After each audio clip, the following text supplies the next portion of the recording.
Hello everyone, welcome to our channel Radiatic. आज की इस वीडियो में हम एक बहुत ही इंपॉर्टेंट टॉपिक कवर करेंगे जिसका नाम है एक्सरे प्रोडक्शन। एक्सरे प्रोडक्शन समझना जरूरी है क्योंकि इसके बिना ना हम इमेजिंग सिस्टम को ठीक से समझ सकते हैं और ना ही पेशेंट डोज को और रेडिएशन सेफ्टी को भी हम लोग इसके बिना ठीक से नहीं समझ सकते हैं। सबसे पहले एक्सरे की कुछ बेसिक नेचर हैं जिसको हम लोग जानते हैं। एक्सरे इलेक्ट्रोमैग्नेटिक रेडिएशन है जिसका वेवलेंथ रफली 0.01 से लेकर के 10 नैनोमीटर तक होता है और एनर्जी 100 इलेक्ट्रॉन वोल्ट से लेकर के कुछ मेगा इलेक्ट्रॉन वोल्ट तक होती है। एक्सरे तब बनती है जब हाई स्पीड इलेक्ट्रॉन किसी मेटल टारगेट से टकराती है। यह प्रोसेस एक्सरे ट्यूब के अंदर होती है जिसका वीडियो हम लोग पिछले लेक्चर्स में देख चुके हैं और जिसका लिंक मैं डिस्क्रिप्शन में और वीडियो के अंत में डाल दूंगा। मेनली एक्सरे का प्रोडक्शन दो टाइप से होता है, पहला है ब्रैमस्लंग, दूसरा है केरेटेटिक्स। तो सबसे पहले हम समझते हैं ब्रैमस्लंग रेडिएशन को, जिसको कि हम लोग ब्रेकिंग रेडिएशन भी कहते हैं। इसमें क्या होता है कि जो हाई स्पीड इलेक्ट्रॉन न्यूक्लियस के पास से जब गुजरती है तो न्यूक्लियस क्या होता है, वो पॉजिटिव चार्ज होता है, क्योंकि न्यूक्लियस के अंदर क्या होता है, प्रोटॉन और न्यूट्रॉन। प्रोटॉन पॉजिटिव चार्ज होता है, ठीक है। तो जब इलेक्ट्रॉन इसके पास से गुजरती है तो क्या होगा, इलेक्ट्रॉन को यह न्यूक्लियस जो है वो अपनी ओर खींचता है जिससे कि इलेक्ट्रॉन स्लो हो जाता है, ठीक है। जब इलेक्ट्रॉन स्लो हो जाता है तो उसकी जितनी काइनेटिक एनर्जी लॉस होती है वह एक्सरे फोटोन के रूप में निकलता है। इस प्रोसेस की वजह से एक कंटिन्यूअस एनर्जी स्पेक्ट्रम मिलता है जो कि 0 से लेकर के मैक्सिमम ट्यूब वोल्टेज तक फैला होता है, ठीक है। जिसमें कि हम लोग देख सकते हैं यहाँ पे ये इलेक्ट्रॉन आया न्यूक्लियस के पास, ये इसके जो स्पीड है वो कम हो गई ड्यू टू न्यूक्लियस जो पॉजिटिव चार्ज है वो उसको अपनी ओर खींचा और इसकी काइनेटिक एनर्जी लॉस हो गई, ठीक है। तो लॉस होने के बाद से क्या हो गया, वहां पे फोटोन का प्रोडक्शन होता है, ठीक है। फोटोन यानी कि एक्सरे का प्रोडक्शन होता है, ठीक है।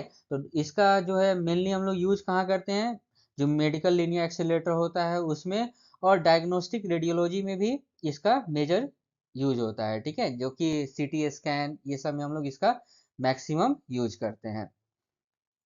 अब हम लोग देखते हैं दूसरे प्रोसेस को जो डायग्नोस्टिक रेंज में बहुत ही यूजफुल होता है, जिसे कहते हैं हम लोग केराटेटिक्स रेडिएशन, ठीक है। इसमें क्या होता है कि इसमें incoming high speed electron target atom के अंदर किसी सेल यानी कि जो इनर सेल होता है उसके इलेक्ट्रॉन को निकाल देते हैं, जिससे कि क्या होता है, एक वैकेंसी क्रिएट हो जाती है, ठीक है। तो वैकेंसी जब बनती है तो उसको भरने के लिए जो आउटर सेल होते हैं वो नीचे गिरते हैं। नीचे गिरते हैं मतलब कि वो जंप करते हैं नीचे की तरफ, ठीक है।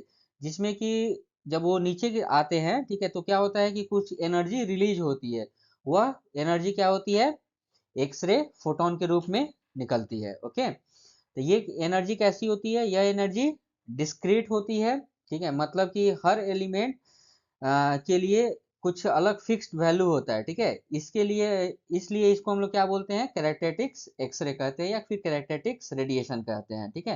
एग्जांपल के रूप में हम समझ सकते हैं जब टंगस्टन टारगेट जिसका कि एटॉमिक नंबर कितना होता है 74, ठीक है, उसके लिए के अल्फा लाइन कितना होगा, अप्रॉक्स 59 किलो इलेक्ट्रॉन वोल्ट, और के बीटा लाइन लगभग लगभग 67 किलो इलेक्ट्रॉन वोल्ट होता है, ठीक है।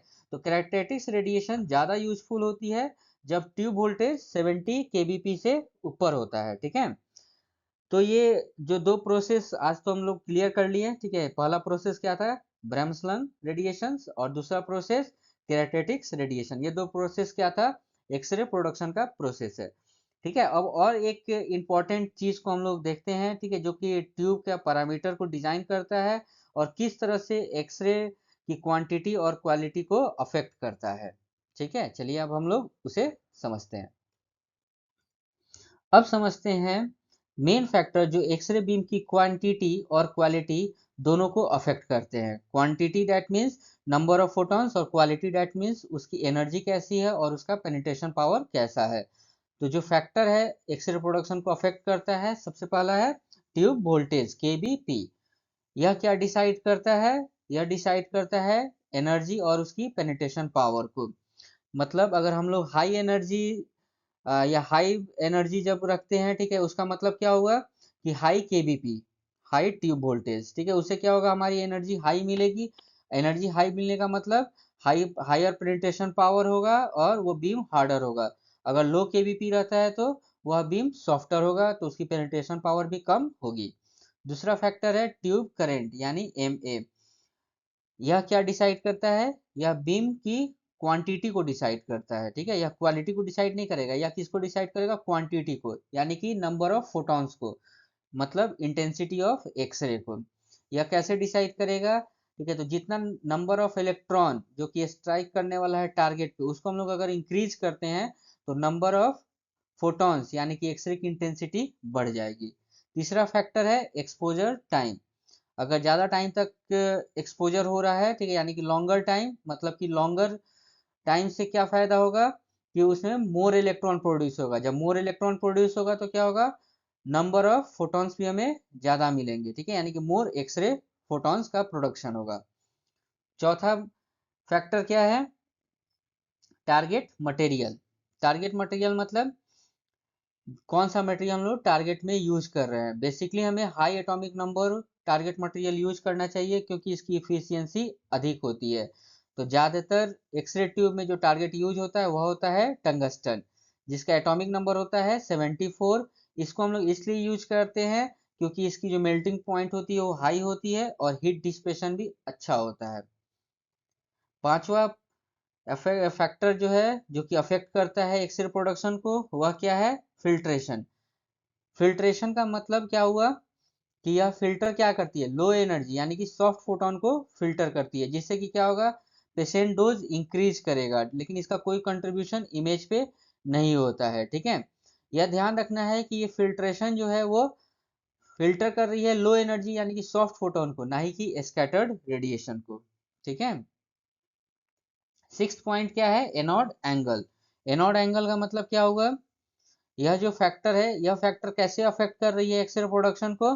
तो ये डिपेंड करती है फोकल स्पॉट साइज और जो फील्ड कवरेज है, जिसको कि हम लोग लाइन फोकस प्रिंसिपल के अंदर पढ़ रखे हैं, ठीक है। जिसका वीडियो एक्सरे ट्यूब के अंदर है, जिसका लिंक मैं यहाँ डिस्क्रिप्शन में भी डाल दूंगा और ये वीडियो के लास्ट में भी दिख जाएगा, ठीक है। तो लाइन फोकस प्रिंसिपल में हमने क्या पढ़ा था कि जो एक्चुअल फोकल स्पॉट होता है वो लार्जर होता है, इफेक्टिव फोकल स्पॉट स्मॉलर होता है, वह छोटा होता है। तो इससे क्या फायदा होता है? इफेक्टिव फोकल स्पॉट छोटे होने से इमेज की क्वालिटी अच्छी होती है, और एक्चुअल फोकल स्पॉट बड़ा होने से जो हीट डिस्पेशन है वह अच्छा होता है, ठीक है। तो इसका जो रिलेशन है इफेक्टिव फोकल स्पॉट और एक्चुअल फोकल स्पॉट, यह भी हमने लाइन फोकस प्रिंसिपल के अंदर पढ़ा है, जो कि होता है effective focal spot is equals to actual focal spot into sine theta. So thank you so much for watching. मिलते हैं नेक्स्ट वीडियो में एक और इम्पोर्टेंट टॉपिक के साथ।